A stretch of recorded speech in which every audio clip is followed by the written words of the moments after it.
ओम नमः सिद्धेभ्यः यदर्चा भावेन प्रमुदितमनः दरदुर्यः क्षणादासित सर्गे गुण गण समध्या सुखनिधि लभन्ते सद्भक्त्या शिव सुख समाजं किमु तदा महावीर स्वामी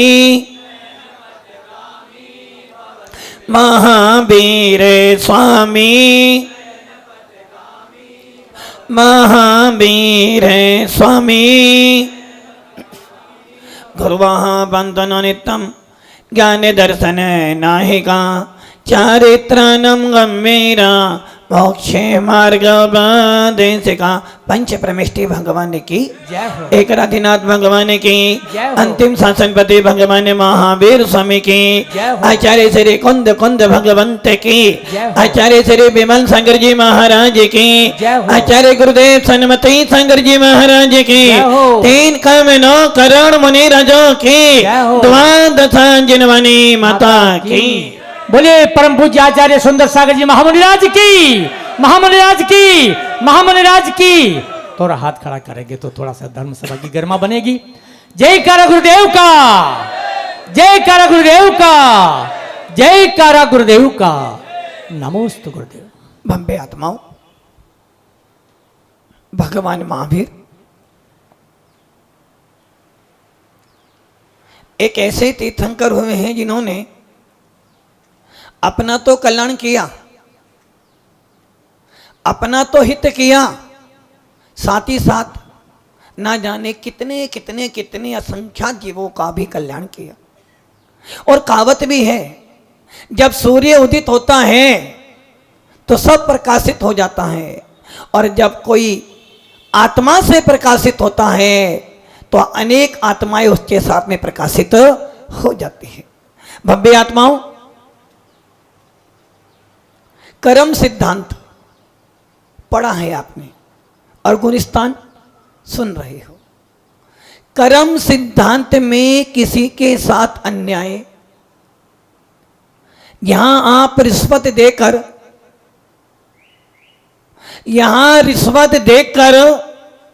अपने कर्म को बदल सकते हो, यहां किसी की अपोज लगाकर अपने कर्मों को बांट सकते हो, किंतु कर्म सिद्धांत में किसी प्रकार की गड़बड़ी नहीं है। कर्म सिद्धांत किसी के साथ में अन्याय नहीं करता है। विश्वास करना, ध्यान रखना, चिंतन करना। रावण भी जब अकेले में बैठता था सही सोचता था कि मैंने जानकी का हरण कर ठीक नहीं किया, मैंने जानकी का हरण कर ठीक नहीं किया। अच्छा हो यदि मैं जानकी को वापिस दे दूं, किंतु जैसे ही अहंकार के सिंहासन पर बैठता था तो यही कहता था, मैं विद्याधर राम भूमि गोचरी। हे लंकेश, हे लंकेश, कौन लंकेश? हे लंकेश, यदि तू अपने हृदय की बात सुन लेता, मान लेता, तो ना तेरा नाश होता और ना तेरी सोने की लंका का नाश होता। हृदय से पूछो तो रावण भी समीचीन सोचता था, सही सोचता था, क्योंकि सत्य सब जानते हैं, सत्य सब जानते हैं, और सत्य कभी किसी से छिपा नहीं रह सकता। और ये दुर्लभ सत्य है कि ये जीव सत्य को छिपा सकता है, किंतु सत्य का नाश नहीं कर सकता। भव्य आत्माओं, यदि मनुष्य का सबसे बड़ा शत्रु यदि कोई है तो उसका नाम हम। यदि अहंकार दूर हो जाए तो इस विश्व में मनुष्य से सुंदर कोई वस्तु नहीं है। किंतु दिल है टूटता, दिल है पिघलता नहीं है, और जब तक दिल नहीं पिघलेगा तुम मानव कहलाने के लायक नहीं होगा। भव्य आत्माओं, एक बेटा और एक मां, क्योंकि आपका उपदेश मां बेटे पे चल रहा था, मेरा उपदेश भी कर्म सिद्धांत पर चल रहा है, क्योंकि कर्म कह रहा है मैं तुझे छोड़ने वाला नहीं, और आत्मा कह रही है मैं तुझे छोड़कर ही रहूंगी। कर्म सिद्धांत कह रहा है मैं तुझे छोड़ूंगी नहीं, और आत्मा कह रहा है कि मैं तुझे छोड़कर निश्चित जाऊंगा। एक मां और बेटा मेले में गए, और जब मेले में जाते हैं तो क्या करते हो? बोरी वाले भैया, मेले में जाते हो तो क्या करते हो? बेटा वो छोटा है, क्या करते? मेले में जाते हैं सागवाड़ा। जब मेले में जाते हो क्या करता है बेटा? छोटा है, क्या करता है? पदम जी क्या करता है?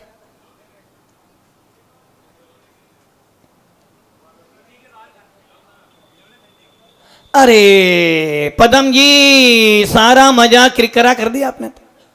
काला जी, बेटा छोटा है, मेले में जा रहा है, क्या करता है? काला जी, बाल सफेद हुए किंतु अभी दिल। बेटा छोटा है, मेले में जाता है, उसे डर है कहीं मैं खो ना जाऊं। बेटा छोटा है, मेले में जाता है, सोचता है मैं कहीं खो ना जाऊं, और यदि खो गया तो मां रोए ना हो रोए, मुझे तो रोना।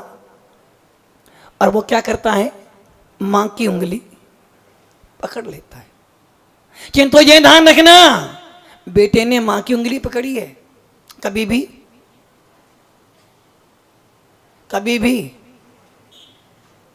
कभी भी कभी भी छूट सकती है। बेटे ने मां की उंगली पकड़ी है, कभी भी छूट सकती है। और यदि मां ने बेटे की उंगली पकड़ ली तो महाबल गिर जाएगी, किंतु बेटे की उंगली छोड़ने वाली नहीं है। उसी प्रकार अनंत जी, शुभम भैया, उसी प्रकार यदि तुमने गुरु की उंगली पकड़ी है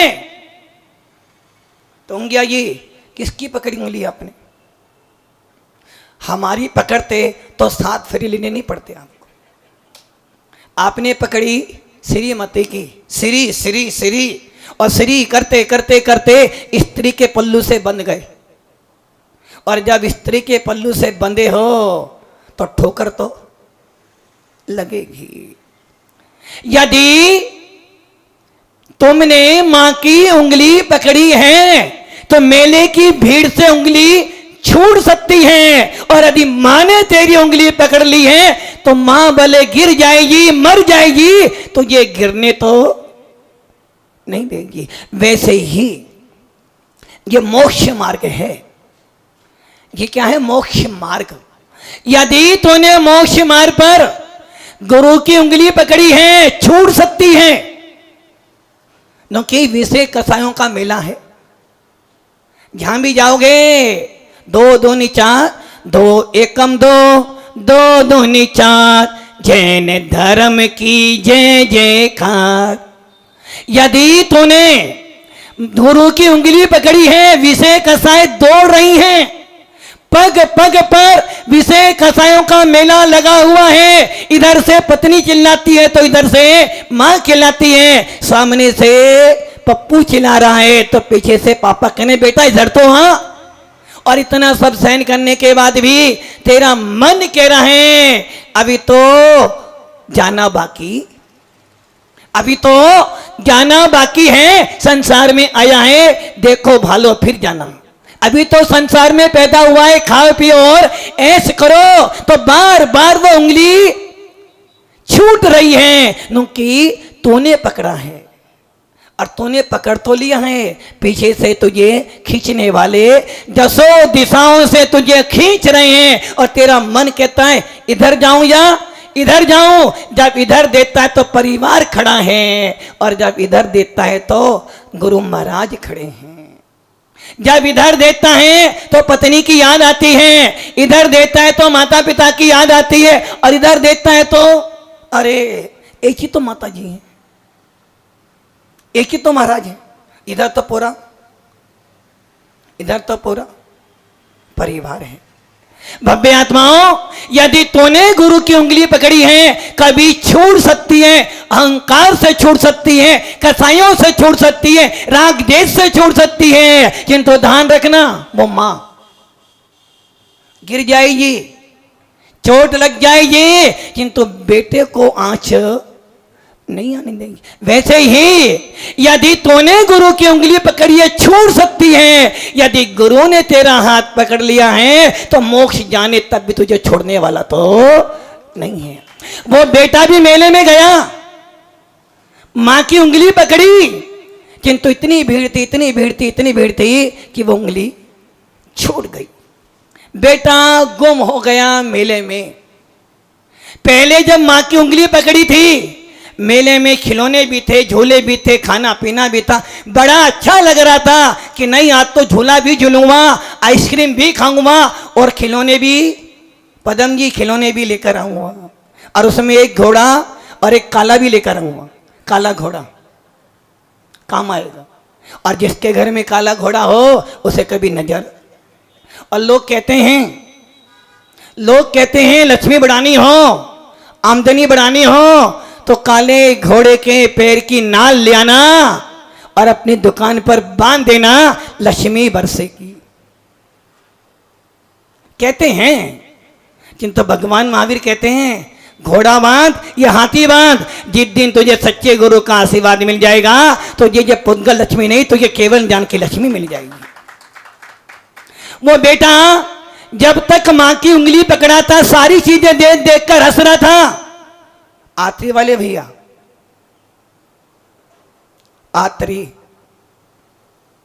आत्री से पधारे हो, किसकी उंगली पकड़ी आपने? मां की।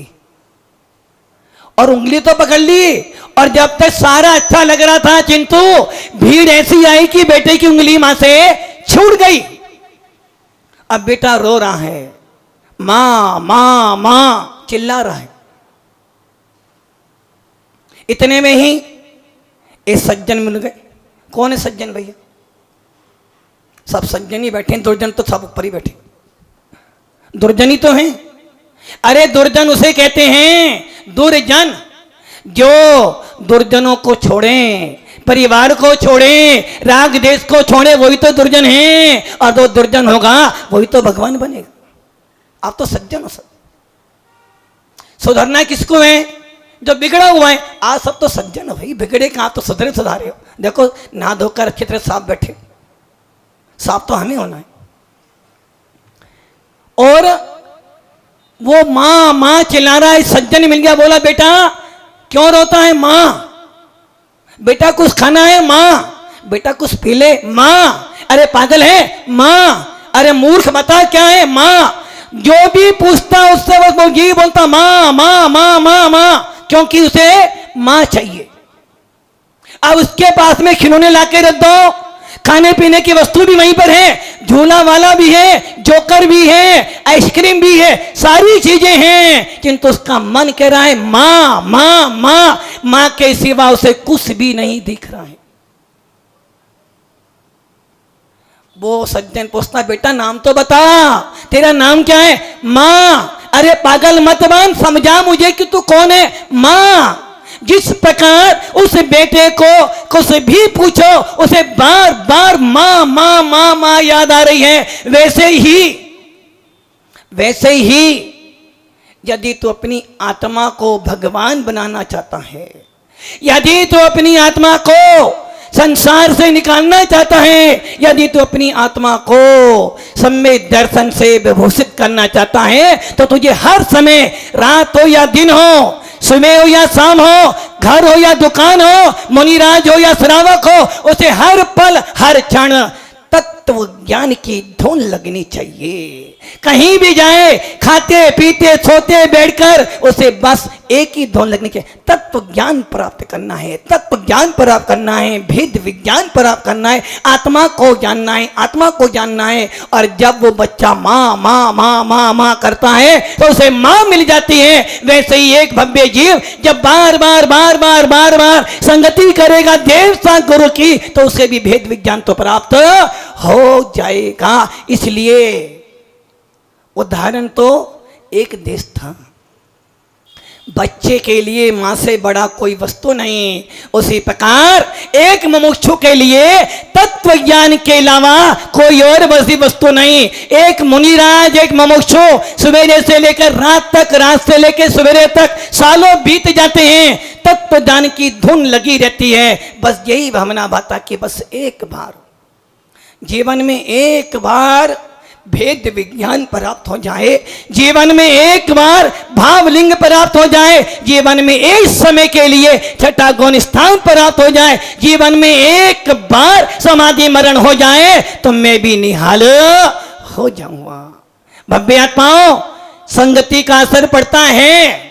यदि संगति करोगे मिथ्यात्व से तो कुमरण में जाओगे, संगति करोगे सम्यक से तो तेरा बाल मरण हो जाएगा, संगति करोगे संयम से तो तेरा पंडित मरण हो जाएगा, और यदि संगति करोगे केवल ज्ञान से तो तेरा पंडित मरण हो जाएगा। भव्य आत्माओं, सुन रहे थे आप? सबसे बड़ा कर्ज, सबसे बड़ा कर्ज होता है माता पिता का कर्ज। श्रवण कुमार को याद कर लो, उसने अपने माता पिता का कर्ज चुकाने के लिए उन माता पिताओं को अपने कंधे पर बिठाकर पूरे तीर्थों की यात्रा कराई। और आज भी जब कभी भी किसी पुत्र की बात आती है, मातृ प्रेम की बात आती है, तो श्रवण कुमार का नाम बड़े शान से लेते हो, किंतु भव्य आत्माओं, जैन शासन कहता है श्रवण कुमार होगा अपने घर का, किंतु जैन शासन कहता है धन्य है वो माता पिता, धन्य है वो मां जिसने अपने 9 महीने की वेदना सहन करने के बाद एक रतन पैदा किया और उस रतन को सम्य दर्शन, सम्य ज्ञान, सम्य चारित्र में लगा दिया। इससे बड़ा दान यदि कोई हो सकता तो मुझे बता दो। लाखों रुपए दे देना, करोड़ों रुपए दे देना, किंतु करोड़ों रुपए देने वाले का नाम तो मात्र एक समाज याद करेगी। किंतु जिस माँ ने तुझे सूरज कहो या चंदा, तुझे सूरज कहो या चंदा, मेरा नाम करेगा रोशन जग में मेरा राज दुलारा। 9 महीने तक वो माँ बेटे को गर्भ में रखती है, 9 महीने तक वो माँ अपनी बेटी को गर्भ में रखती है और सोचती है कोई बात नहीं बेटा, यदि आज हमारे बुरे दिन चल रहे हैं, जब तू बड़ा हो जाएगा, बड़ी हो जाएगी तो घर के अच्छे दिन भी, मोदी का भी नारा यही तो है, अच्छे दिन आएंगे, अच्छे दिन। अब वो कब आएंगे? आएंगे कब आएंगे? वैसे ही एक माँ बार बार यही सोचती है, बेटा हो या बेटी हो, घर का कुल दीपक है, बड़ी हो जाएगी बेटी तो कम से कम दुख में 2 आंसू तो बहेंगे। यदि बेटी बड़ी हो जाएगी, कमा के लाएगी, कम से कम मैं भी तो कहूंगी मेरी बेटी अपने पैरों पर। और हर माता पिता चाहती हैं कि उसका बेटा बेटी प्रमोशन करे। और यदि बेटा हुआ तो सेहरा बांधूंगी, बहू लाऊंगी और मैं भी कहूंगी मैं भी मम्मी जी बन गई। यदि बेटी होगी तो कन्यादान करूंगी और कहूंगी मेरे घर में भी कोई कुंवर साहब तो हैं। किंतु भव्य आत्माओं, ये रिश्ते तो यहीं छूट जाएंगे, किंतु धन्य है वो माता पिता जो अपने बेटा बेटियों को मोक्ष मार्ग के लिए दान कर देते हैं। भव्य आत्माओं, संगति जैसी होती है वैसी मति होती है, और जैसी मति होती है वैसा मरण होता है, और जैसा मरण होता है वैसी गति बन जाती है, और फिर वही चक्कर घूमता घूमता घूमता रहता है। भव्य आत्माओं, उस माँ से दिल से पूछना कि ये माँ तो अरबों रुपए दान करती है, कुछ जाता है तेरा? अरे महाराज जी, दान लाखों नहीं करोड़ों की है, वापिस कमा लूंगी, किंतु यदि एक बार मैंने अपना पुत्र या पुत्री दे दी तो वापिस तो आने वाला। भव्य आत्माओं, सुन रहे थे ना संगति, किसी ने उनको भी जन्म दिया होगा। अब आप सोच लो, एक घर में बाप कमाता है किसके लिए? बच्चों को सेटल करने के लिए। और जब बच्चे अपने पैरों पे खड़े हो जाते हैं तो बाप सोचता बस अब कमर झुक गई है, टूट गई है, अब बेटी या बेटा बड़ा हो गया है, बस अब काम नहीं करूंगा, अब तो मेरे आराम के दिन, अब तो मेरे आराम के दिन आ गए महावीर जी, आराम के दिन।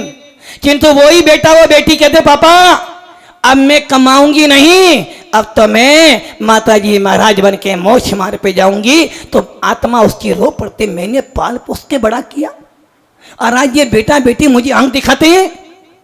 भव्य आत्माओं, मोक्ष मार्ग पे बढ़ने के लिए हर व्यक्ति हर किसी से लड़ाई कर सकता है, समाज से लड़ सकता है, स्वयं से लड़ सकता है, किंतु माता पिता से लड़ना बहुत कठिन होता है। पहली बात तो भाव बनने बड़े कठिन होते हैं। पहली बात तो मोक्ष मार्ग में आने के लिए भाव ही नहीं बनते। देख लो ना, कितना सारा समुदाय है और कितने महाराज बनते हैं, कितने की आदि बढ़ती निकलते हैं, 1000 बार करोड़ बार बोलते हो, जब एक व्यक्ति के भाव बनते हैं, यदि किसी को बोल दो पारस जी अवधि जान देख रहे, अरे महाराज मेघा की याद आ रही है, देखो यहां बैठे भी उनको मेघा की याद आ रही है। यदि किसी को बोल दो पारस जी 25 दिन का ब्रह्मचर्य बता लो, अरे 27 दिन ले लो, अरे महाराज जी 27 दिन नहीं 23 दिन लो। मतलब कि कितना ही बूढ़ा व्यक्ति हो जाए, बोल दो भैया ब्रह्मचर्य बता लो, तो हाथ पैर में दम नहीं। अरे बोलो महाराज हाथ पैर में दम नहीं, किंतु जितना आम पिलपिला होता है उतने खाने में मीठा लगता है। किसी भी व्यक्ति से बोल दो ब्रह्मचर्य व्रत लेना है, अरे महाराज अभी नहीं, अभी तो बहुत जीना है। अब सोच लो आप, छोटी सी उम्र में वो बालक कह रहा है, वो बालिका कह रही है मम्मी अब तो मैं जा रही हूं माताजी बनने के लिए, आजीवन मोक्ष मार्ग पे जाकर अपना संयम पालन करूंगी। बोलो उस माँ पे क्या बीतती होंगी, उस पिता पर क्या बीतती होंगी। इसलिए भव्य आत्माओं, सबसे बड़ा दान होता है किसी जीव को मोक्ष मार्ग पे लगा देना। अब सोच लो वो माँ, इसलिए जब कोई व्यक्ति मोक्ष मार्ग पर आता है ना, वो सबसे पहले अपने आप को तैयार करता है कि मुझे महाराज बनना नहीं बनना है, माता जी बनना नहीं बनना है। सोचता है माता जी बन जाऊंगा तो क्या करूंगा, समाज के लोग कहेंगे रोटी खाने आ गए हैं, ऐसे भी लोग, घर में नहीं था इसलिए आ गया, अरे घर में पट्टी नहीं, सुगम सागर जी घर में पट्टी नहीं थी इसलिए आ गए, पत्नी से पटी नहीं इसलिए आ गए, अरे अच्छा तो हुआ पत्नी से नहीं पटी, अरे ये मत बोलो, ये बोलो पत्नी से नहीं पिटा इसलिए महाराज बन गया। तुम तो डेली पत्नी से पिटते हो। जिनको पत्नी की मार से बचना हो महाराज बन जाना, कर्मों की मार से बच जाओगे, और जिनको कर्मों की मार खाना हो घर में सड़ सड़ के मरना। लोग कहते हैं नहीं पटी इसलिए आ गए, अरे अच्छा तो हुआ नहीं पटी आ तो गए, तो आजा। कहना बहुत सरल होता है, करना बहुत कठिन होता है। सबसे पहले अपने आप को तैयार करना कठिन होता है। इस मोक्ष मार्ग पे आने के लिए सबसे पहले विचार करना पड़ता, भैया जाऊंगा केस लॉस भी करना पड़ेगा, एक टाइम भोजन करना पड़ेगा, सर्दी में ठंडा भोजन और गर्मी में गर्म भोजन मिलेगा। तू कहेगा ठंडा पानी, वो तुझे गर्म पानी पिलाएगा, और तेरी जो इच्छा होगी वो मिलना वाला भी नहीं है, और उसमें भी अंतराय आएगा भैया।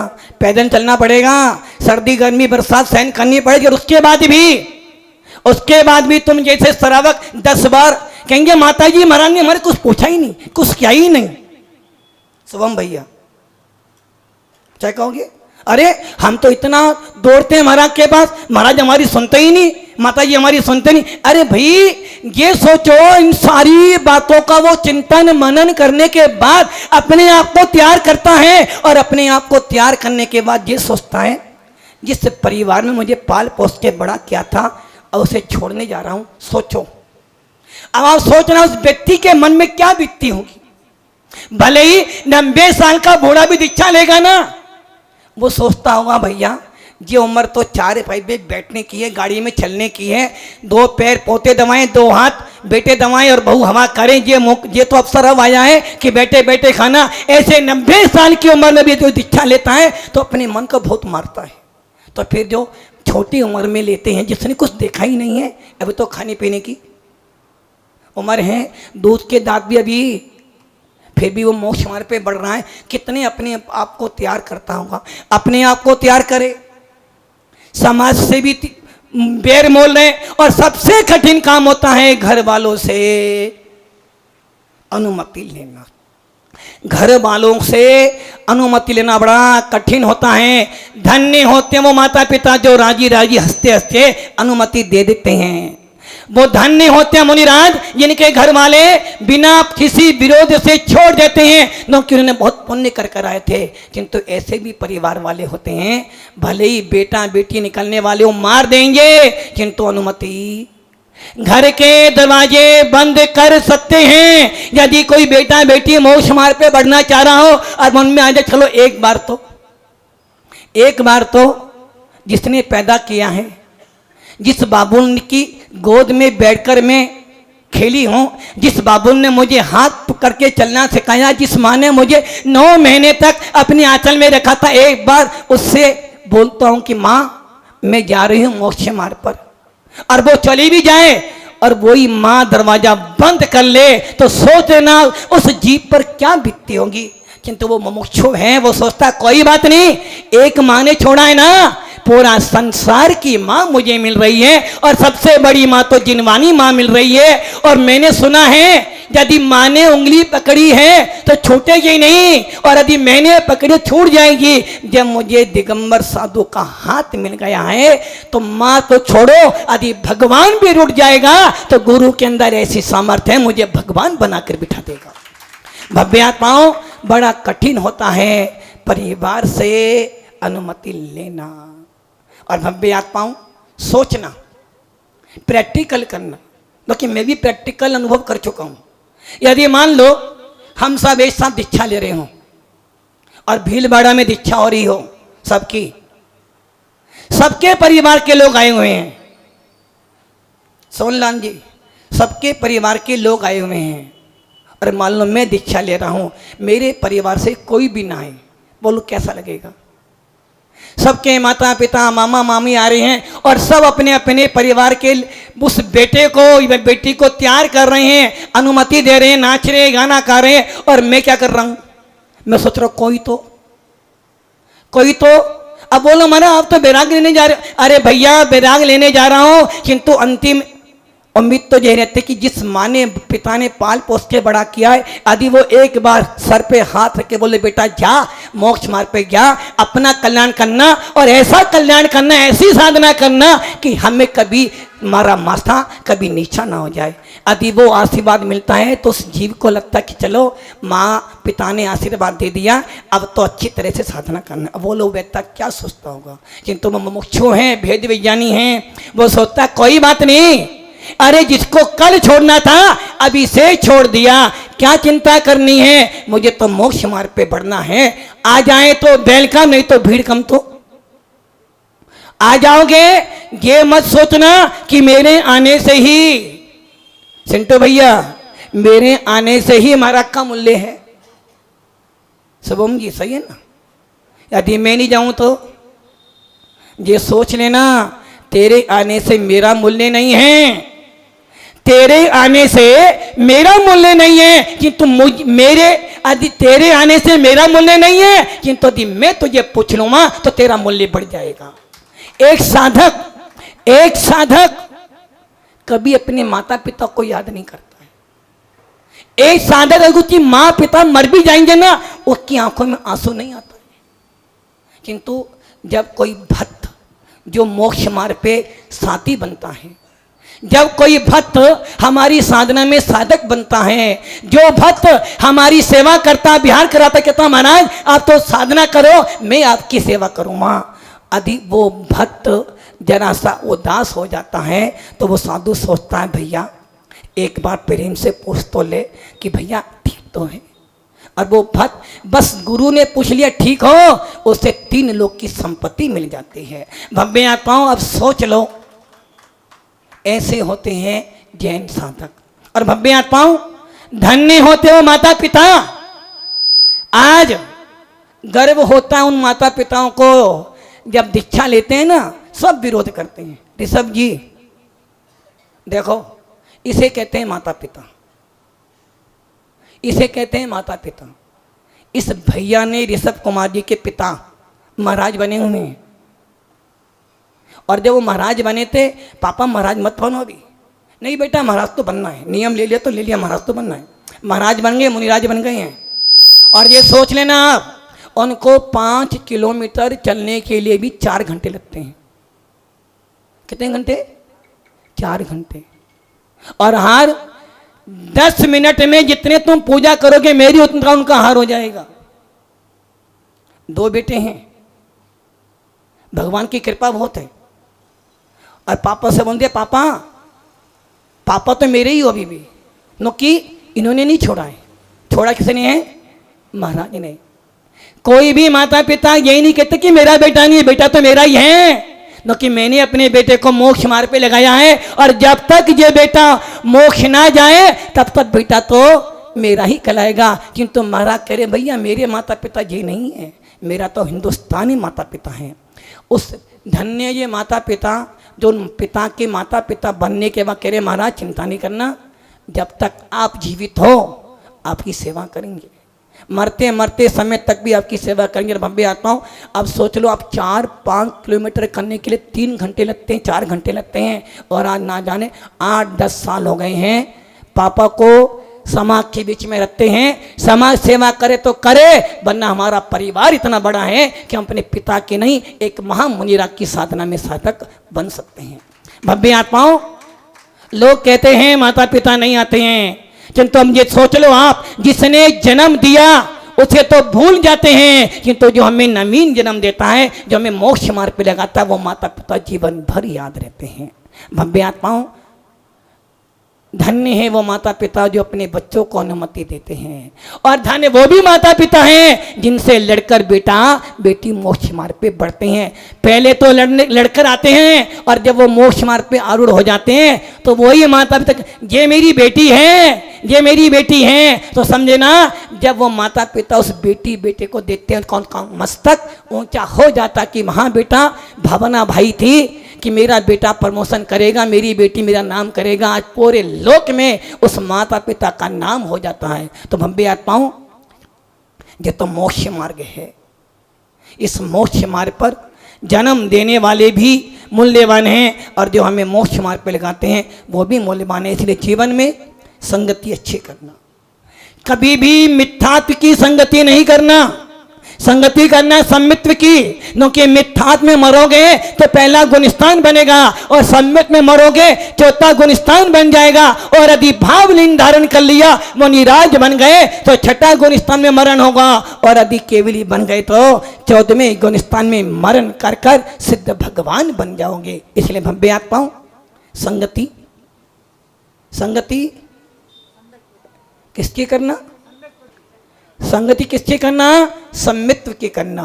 संगति करना त्यागी व्रतियों की करना, और संगति करना तो किसी ना किसी दिगंबर साधु की करना, ताकि तेरा जन्म तो सुधरे ना, मरण सुधर जाए, और यदि मरण सुधर जाएगा तो भव सुधर जाएगा। भव्य आत्माओं, बस इतना ही कहूँगा, बड़ी कठिनाई से मिला है ये मनुष्य भव, बड़ी कठिनाई से मिला है ये संयम का मार्ग। और ये ध्यान रखना, साधु को तो मार हर तरफ से पड़ती है, कभी कर्मों की मार पड़ती है तो कभी समाज की मार पड़ती है। और ये ध्यान रखना, मटका मिट्टी जितनी रौंदी जाएगी उतनी ही निखरती है, मेहंदी जितनी पीसी जाएगी उतनी ही सुगंध देती है, वैसे ही एक मोक्ष मार्गी जितना कर्मों से लड़ता है उतना ही मोक्ष जल्दी जाता है। तो भव्य आत्माओं, सबको जाना है, टोंगिया जी सबको, हमें भी जाना है, और आपको भी। जाने से पहले ऐसा मरण कर जाओ कि दुनिया कुछ भी कहे किंतु मेरी आत्मा कहे कि मैंने अपने आप को अच्छा बना लिया है। ओम नमः सिद्धि। बोलिए परम पूज्य आचार्य सुंदर सागर जी महामुनि राज की जय।